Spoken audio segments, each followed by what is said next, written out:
저는 60이 훌쩍 넘은 나이에 횟집을 20년째 운영하고 있는 평범한 남자입니다. 몇 번 식당을 망하고 나서야 겨우 자리를 잡았는데 그동안 고생 참 많이 했습니다. 그래도 그 힘든 시절에 저에게 유일하게 웃음을 주던 사람이 있었어요. 바로 제 딸인데요. 모든 부모가 지 자식이 제일 이쁘듯이 씹져도 제 딸이 세상에서 제일 소중했습니다. 아직 제 딸은 결혼하지 않았는데 몇 년 전 예비 사위를 데려왔어요. 그때 저희 집안이 발칵 뒤집어졌었죠. 아직도 그때를 생각하면 속에서 천불이 납니다. 저는 28살의 아내를 만나 30살의 딸을 만났어요. 돈도 없고 배운 거 없는 놈에게 시집 온 제 집사람에게 가장 감사했어요. 농사를 짓던 부모 밑에서 커서 할 줄 아는 거라곤 정말로 농사밖에 없었거든요. 농사는 정말 돈벌이가 안 된 것 같아서 제가 시작한 게 바로 고기잡이였습니다. 한 번 배 타고 돌아오면 그래도 손에 돈이 좀 쥐어지는 게 좋았어요. 차곡차곡 모아서 집도 사고 차도 사고 해야지 하면서 열심히 살았어요. 그 일을 한 지 10년이 되었을 때쯤 저는 동료와 동업하여 전 재산을 끌어모아 횟집을 차렸고 1년도 안 되어 쫄딱 망했어요. 일단 사업을 시작하고 나니 그 뒤로 다른 일을 못하겠더라고요. 그때부터 아마 저희 집이 점점 무너지기 시작했던 것 같습니다. 아내는 갓난쟁이 딸벗고 식당에서 설거지를 했고 저는 집안의 돈을 까먹기만 했어요. 횟집이어서 문제였나 싶어 그 뒤로는 칼국수집도 해보고 국밥집도 해보고 심지어는 생전 즐기지도 않았던 돈가스집까지 차려봤습니다. 하지만 줄줄이 망했지요. 바보 같은 짓이었어요. 좋아하지도 않는 걸 내세우며 사업을 했으니 안 망하는 게 이상했지요. 좋아하는 거 열정적으로 해도 될까 말까 할 판인데 언젠가는 성공하겠지 노력하면 뭐든 되겠지 하는 마음으로 버티고 또 버렸어요. 하지만 제 나이 40이 다 되어가도록 자랑스러운 아빠가 되지 못했어요. 그때 딸이 10살 정도 되었었는데 저에게 아빠, 학교에다가 아빠 직업 뭐라고 써야 돼? 하고 물어보면 그냥 무직이라고 쓰면 된다. 하고 대답했어요. 실제로 저희 집 가장은 제가 아니라 아내였고 슬슬 아내도 절 지쳐하고 있었거든요. 조마조마했습니다. 혹시 아내가 날 떠나고 싶어하면 어쩌지? 하면서요. 월급이나 벌자 하는 마음으로 한 횟집에 취직해서 회를 썰면서 돈을 벌었습니다. 우리 딸 대학까지 보내려면 돈을 모아놔야 했으니까요. 이제는 사업이고 뭐고 다 내려놓고 가정에 충실한 아빠가 되기로 마음먹었지요. 아직도 딸을 중학교에 보냈을 때가 생생합니다.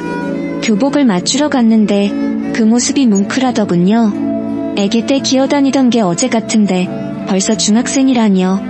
이상하게 전 눈물이 없는 사람인데 딸만 보면 눈물이 나오더라고요.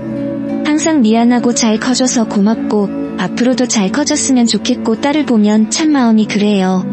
그때쯤 아마 제가 횟집 사장에게 제안을 받았을 겁니다. 열심히 일하던 저에게 횟집을 물려받으라는 제안이었지요. 처음엔 정말 많이 망설였습니다. 손만 대면 망해버리는데 제가 할 수 있을까 싶어서 처음엔 거절했어요. 그런데 그 횟집을 이어받으라고 한 사람이 바로 제 아내였습니다. 당신 이제 경력 많이 쌓았으니까 사업해도 되잖아. 또 망하면 어쩌지? 그럼 또 벌면 되지. 우리 아직 젊은데 뭐가 문제야. 여보 고마워. 고마우면 잘해. 저는 아내의 응원을 받아 그 횟집을 물려받았습니다. 평소에 단골이 참 많은 곳이어서 다행히도 망하지 않을 만큼 이어갔어요. 그땐 정말 이게 마지막이다 생각하고 제 인생을 걸었습니다. 새벽 3시에 일어나서 가게 한 번 고 새벽 시장 가서 싱싱한 거 골라오고 그리고 손님들이 다 가고 밤이 되면 집에 가지 않고 메뉴 연구를 했어요. 다 같은 횟집 중 우리 집에 올 수 있는 방법이 뭐가 있을까 고민하며 저희 집만의 메뉴를 만들었지요. 초창기에는 하루에 많아야 3시간을 자며 보냈습니다. 부끄럽지 않은 아빠, 남편이 되기 위해서 앞만 보고 달렸어요. 노력은 배신하지 않는다고 하잖습니까? 정말로 그 뒤로 술술 잘 풀리기 시작했어요. 횟집도 어느 정도 손님이 줄줄이 오기 시작했고 평일 주말할 것 없이 바빠졌습니다. 입소문이 탔는지 어쨌는지 하루는 줄 서서 손님들이 기다리고 있었던 적도 있어요. 그때는 제 인생에서 가장 벅찬 순간이었습니다. 무엇보다 가족들이 좋아해줘서 행복했어요. 그때부터 쭉 그 자리에서 횟집을 운영했어요. 가게를 넓히긴 했어도 이동하진 않았습니다. 그냥 이곳에 너무 편했고 단골 손님들과도 친해져서 다른 곳을 가야겠다는 생각조차 하지 않았어요. 그냥 건강이 허락해줄 때까지 여기서 버텨야겠다고 다짐했습니다. 제 딸은 중학교를 졸업하고 고등학교에 입학했고 공부도 곧 잘하는 편이었어요. 일찍 철이 들어서 부모 속을 썩인 적도 없는 착한 딸이었지요. 가끔 횟집에 와서 아빠 힘들다고 일을 도와준다는 것 집에 가라고 했어요. 우리 딸만큼은 고생 안 시키고 귀하게 키우고 싶었거든요. 좋은 것만 먹이고 좋은 것만 입히고 좋은 경험만 하게 해주고 싶은 게 부모 마음이니까요. 시간이 어찌나 빨리 지나가는지 딸은 어느새 고3이 되었고 수능을 보게 되었어요. 수능 시험장까지 차로 데려다주고 어찌나 떨렸는지 모릅니다. 제가 수능을 보는 것처럼 긴장이 되더라고요. 수능이 끝날 때까지 일도 못하고 전전긍긍 기다리고 있었습니다. 수능을 마치고 돌아온 딸의 표정이 밝아서 저도 한시름 놓았고 원하던 대학, 원하던 과에 합격해 우리 가족의 자랑이 되었습니다. 그땐 정말 모든 임무를 마친 기분이었어요. 모든 게 다 끝난 줄 알았지요. 하지만 딸이 대학을 졸업하고 나서부터 문제는 시작되었습니다. 취업이 어찌 그리 힘들었는지 저의 때만 해도 취업이라는 걸로 고민하는 사람이 별로 없었는데 시대가 많이 바뀌긴 했나 봅니다. 원서를 한 50개 정도 썼다고 하던데 오라고 하는 곳이 단 한 군데도 없었어요. 나름 공부도 잘했고 좋은 대학에 갔다고 생각했는데 막상 취업이 안 되니 딸이 많이 우울해하더라고요. 그땐 정말 저희 집 분위기가 말이 아니었습니다. 그렇게 2년이 지났을까요? 딸은 겨우 한 중견기업에 입사를 할 수 있었습니다. 원하는 곳도 아니었고 전공을 살리는 일도 아니었지만 그런대로 만족하며 다니겠다고 하더라고요. 이 시기에 취업할 수 있는 게 어디냐고요. 저는 횟집을 계속 운영했어요. 회사에는 정년퇴직이라는 게 있지만 가게 운영은 그런 게 없어서 쭉 이어갈 수 있었거든요. 딸이 한 30쯤 되었을 때 어느 날 저에게 말을 하더라고요. 아빠, 나 남자친구 생겼어. 한 번도 저에게 그런 이야기를 한 적이 없었거든요. 그래서 처음에는 약간 당혹스러웠지만 반가웠습니다. 딸의 나이가 그리 어리지만은 않았기 때문에 누구를 만나고 있나 은근 궁금했거든요. 집에 한번 데려와. 최고급 회 대접할 테니까. 안 그래도 이번 주말에 한번 데리고 오고 싶은데 괜찮아? 그럼 괜찮지. 그럼 준비하고 있을게. 딸의 남자친구라니 기분이 묘했어요. 딸이 분명 결혼하면 좋을 것 같긴 한데 한편으로는 서운하고 모든 놈들이 도둑놈 같고 그런 기분이었습니다. 그래도 딸이 좋아하는 사람이라니까 최대한 긍정적으로 바라보려고 했어요. 그렇게 주말이 왔고 딸의 남자친구는 꽃다발 하나와 홍삼 한 박스를 들고 저희 집에 찾아왔더군요. 첫인상이 선하니 참 좋았습니다. 처음 뵙겠습니다. 아버님, 말씀 많이 들었는데 이제야 찾아뵙네요. 만난 지는 6개월 정도 됐고 나이는 딸과 동갑이라고 하더라고요. 회사에서 처음 만났고 부서는 다르지만 서로 호감을 가졌기 때문에 퇴근 후 자주 만났다고 합니다. 그리고 넌지시 저에게 말하더군요. 진지하게 생각하고 있습니다. 결혼 염두에 두고 만나고 싶습니다. 저의 딸을 정말 진지하게 생각하는 것 같더라고요. 평소 딸에게 남자친구 없냐? 결혼 언제 할 거냐? 하며 자주 묻곤 했는데 막상 딸이 사랑한다는 사람을 데려오. 마음이 참 씁쓸하기도 하고 허전하기도 하고 그래도 데려온 사람이 예의도 바르고 싹싹하니 괜찮은 사람 같아 한시름 놓았습니다. 그 이후로 자주 만났습니다. 저희 가족끼리 여행 갈 때도 따라와서 같이 갔고 주말마다 와서 식사를 하고 갔지요. 매번 살갑게 저희에게 다가와서 참 좋았어요. 요즘 젊은 사람답지 않게 입맛도 저희와 비슷하고 취향도 잘 맞더라고요. 특히 저와 잘 지냈습니다. 주말에 제가 등산을 가곤 했는데 항상 따라붙어서 같이 가자고 하더라고요. 솔직히 싫지 않았어요. 아내도 등산 싫어하고 딸도 바빠서 안 간다고 하는데 옆에 말동무가 있으니 좋더군요. 아들이 있다면 이런 기분일까 하는 마음도 들었고요. 예비 사위지만 아들처럼 대했습니다. 예비 사위 이름을 현철이라고 칭하겠습니다. 현철이는 저에게 정말 지극정성이었어요. 제가 핸드폰이나 컴퓨터를 잘 못 만져서 알려달라고 하면 종이에 일일이 손으로 써서 알기 쉽게 해줬고 병원에서 작은 시술을 할 일이 있었는데 왔다 갔다 저를 태우러 왔어요. 주변에서는 벌써 든든한 사위 있어서 좋으시겠다고 칭찬을 해줬지요. 저희와 함께한 지 1년쯤도 이제 정말 진짜 사이 같더라고요. 딸은 봄에 결혼하고 싶다며 일찌감치 예식장을 예약했고 상견례까지 하면서 결혼 준비를 차근차근 해나갔습니다. 좋은 사람과 결혼하는 거니 아쉽지 않았어요. 오히려 예비 사위가 얼른 진짜 사위가 되길 기다렸지요. 그렇게 결혼날이 가까워지고 한참에 엄마 한복 보러 다녔을 때였습니다. 자고 있는데 새벽에 핸드폰 문자가 한 통 오더라고요. 진동 소리에 놀라서 핸드폰을 확인하는데 모르는 번호로 문자 하나가 와 있었습니다. 확인 안 하고 그냥 다시 잘까 하다가 느낌이 이상하게 확인을 해야겠다는 생각이 들더라고요. 문자를 확인했더니 사진 하나가 와 있었어요. 크게 해서 봄이 반결문이라고 써진 종이었습니다. 이게 뭔가 싶어서 더 크게 해서 봤더니 글쎄 현철이 이름이 적혀 있는 게 아니겠습니까? 그리고 그 밑에 문자가 하나 더 와 있었어요. 당신 예비 사위 상간남이었습니다. 제 아내와 1년간 바람 피웠어요. 이게 대체 무슨 소리인지 한참을 핸드폰만 들여다봤습니다. 결국 문자를 했어요. 자세하게 이야기를 해달라고요. 그랬더니 전화가 왔습니다. 바로 옆에서 집사람이 자고 있어서 거실 베란다에 나가 전화를 받았어요. 여보세요. 네, 안녕하세요. 어르신, 밤늦게 죄송합니다.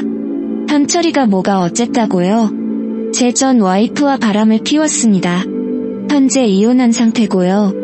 유부녀 꼬신 발염치한 놈인데 진짜 사위로 맞이하실 생각입니까? 자세하게 좀 얘기해줘요. 믿을 수 없었습니다. 그 남자 말로는 제 예비 사위가 남의 아내를 뺏은 상간남이라고 합니다.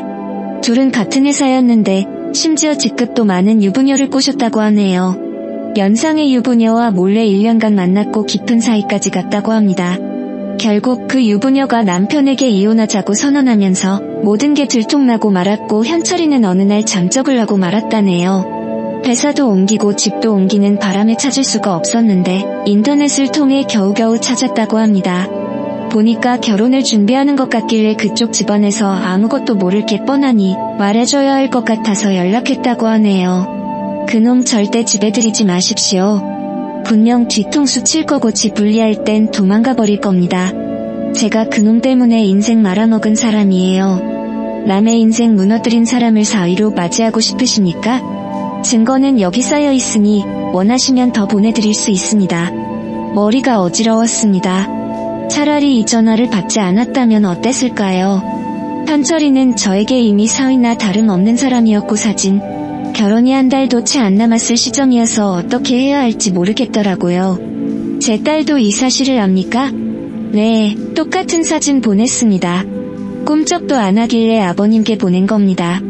그날 전화를 끊고 한숨도 못 잤습니다. 날이 밝자마자 딸을 제 앞에 앉혔어요. 내가 이런 문자를 받았다 하며 보여주니 눈물을 글썽이며 놀라더라고요. 아빠, 내가 알아서 할게. 그래서 넌 이 결혼할 계획이야? 물어보니까 잠깐 실수한 거래. 그럴 일 앞으로 절대 없을 거라고 나랑 약속했어. 지금 그걸 말이라고 해? 유부녀 꼬신 놈이고 죄를 지은 놈이야. 그럼 어떻게 결혼이 한 달 남았는데. 나도 지금 너무 힘들어. 결혼 파토 내면 사람들한테는 어떻게 얘기해. 딸은 울기 시작했어요. 자기도 믿었던 사람의 과거를 알게 되면서 너무 많이 힘들었다고 합니다. 이 결혼을 해야 할지 말아야 할지 고민을 많이 했는데 이 사람이 바뀌고 자기를 사랑해주길 기대하며 믿기로 했다는 겁니다. 그런데 저는 도저히 딸을 그놈과 결혼을 시킬 수 없었습니다. 결혼시켰다가 또 그놈이 불륜을 저질러 제 딸 피눈물 흘리게 하면 어떡합니까? 내 딸 불행하게 만들고 싶지 않았습니다. 안녕하십니까? 저는 62 정상적인 사람과 결혼시켜도 싸우고 이혼한다고 할 판에 상간남이었던 놈과 어떻게 결혼을 시키겠습니까? 저희 집사람은 이 사실을 알자마자 눈물부터 흘리더군요. 아무래도 현철이와 정이 들었고 믿었던 예비사위였는데 이런 추악한 짓을 했다는 게 믿기 힘들었나 봅니다. 저는 살면서 배우자를 두고 바람을 피우는 사람이 제일 나쁘다고 생각했습니다.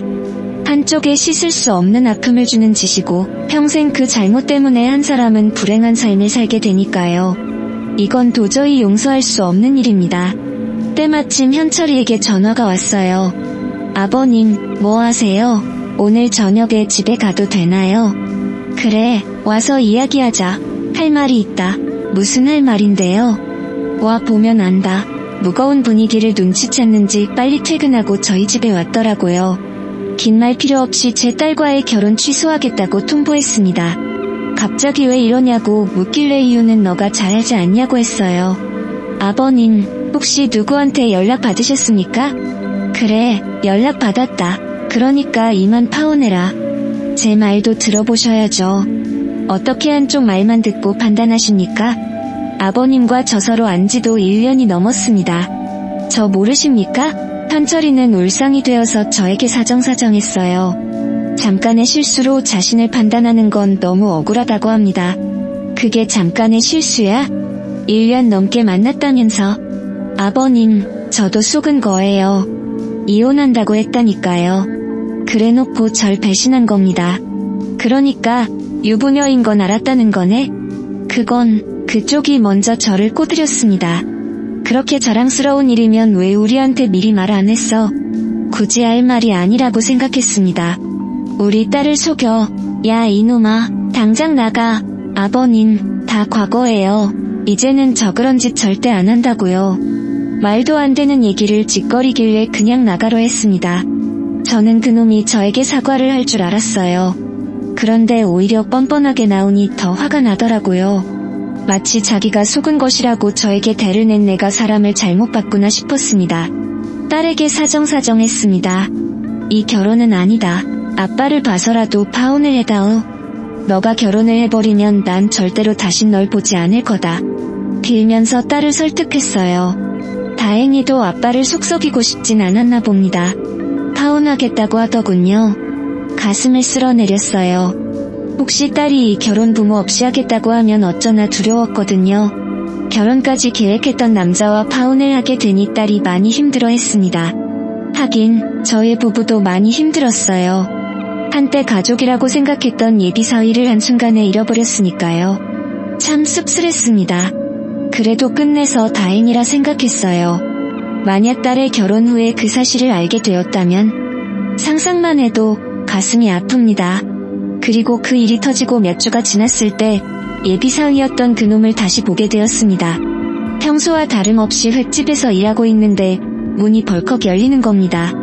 봤더니 술에 취한 현철이었어요. 저를 보더니 인사하더군요. 아버님, 저 왔습니다. 저랑 얘기 좀 하시죠. 예, 여기 손님들 있으니 다른 데서 얘기해. 저는 현철이를 끌고 나왔습니다. 술 냄새가 아주 진동을 하더라고요. 아버님, 너무하신 거 아닙니까? 제가 아버님 모시고 간 등산이 몇 번이며 목욕탕이 몇 번입니까? 그리고 예, 아버님 아팠을 때 병원 왔다 갔다 하며 태워다 준 사람이 누굽니까? 저 아닙니까? 그런데 젊은 시절 저지른 그 실수 하나 때문에 저를 버리신 거 너무한 거 아닙니까? 미안하지만 다시 돌아가 보게. 자네 다신 볼 생각 없으니까. 아버님, 아니, 장인어른. 제 말 좀 들어보시라니까요. 누가 장인어른이야? 말 조심해. 왜 안 되는 겁니까? 예, 진짜 정이라고는 눈꼽만큼도 없어가지고는. 말 조심하게. 후회할 짓 하지 말고. 난 상간남이었던 놈에게 딸 보낼 생각 없으니까 그렇게 알고 있어. 다신 여기기 찾아오지도 말고 연락하지도 말게. 어떻게 저한테 그럴 수가 있어요? 아 진짜 너무하시네. 현철이는 갑자기 저에게 달려와 제 어깨를 밀었습니다. 왜 자기는 안 되는 거냐며 저를 계속 밀며 화를 냈고 저도 더 이상 참을 수가 없었어요. 저도 같이 밀었습니다. 그땐 저도 너무 화가 났습니다. 남의 영업장에 찾아와서 행패를 부리는 게 너무 괘씸했어요. 그렇게 서로 옥신각신하며 다투다가 저는 너무 화가 나서 확 밀쳐버렸고 결국 현철이는 저의 횟집 수족관 안으로 첨벙하며 빠져버렸습니다. 아둥바둥하면서 빠져나오려고 할수록 더 엉덩이가 깊숙이 빠지더군요. 술이 취해서 자기가 어디에 빠졌는지도 모른 채 그냥 소리만 버럭버럭 질러대길래 그냥 내버려뒀습니다. 사람의 밑바닥까지 보는 기분이 이런 걸까요? 이놈에게 남은 정까지 싹 다 사라져버리더라고요. 횟집 직원들이 와서 어떻게 하냐고 물어봐서 그냥 내버려 두라고 했습니다. 겨우 빠져나와 술이 깼는지 흠뻑 젖어 집으로 돌아가더라고요. 그게 그놈의 마지막 모습이었어요. 그 뒤로는 저희 횟집에 찾아오지도 않았고 연락하지도 않았어요. 딸에게 듣기로는 그 다음날부터 회사에 나오지 않더니 결국 사표를 냈다고 하더라고요. 잘못을 저지른 놈들 얼굴에 떡하니 글씨가 써있으면 얼마나 좋겠습니까? 어쨌든 그래도 그 사람이 문자를 보내준 덕분에 딸을 살렸네요. 만약 그 문자가 안 왔더라면 후회할 일이 분명 생겼을 겁니다. 주변에서도 이혼보단 파혼이 낫다며 격려해 주셨어요. 그게 벌써 몇 년 전 일이네요. 저는 그 일이 있고 나서는 딸에게 항상 사람 조심해라 하고 말합니다. 사람 속은 정말 알 수 없다더니요. 그 말을 절실히 깨닫게 된 일이었어요. 앞으로 저희 가족에게 더 이상 위험한 일이 생기지 않았으면 좋겠습니다.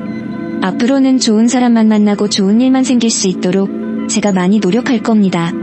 여러분도 사람 조심하세요. 제일 무서운 게 사람인 것 같습니다. 작정하고 속이면 어쩔 수 없이 속게 되는 것 같습니다만, 그래도 새로운 사람을 만날 땐 꼭 그 사람에 대해서 어느 정도는 알아볼 시간이 필요하다고 생각합니다. 정상적인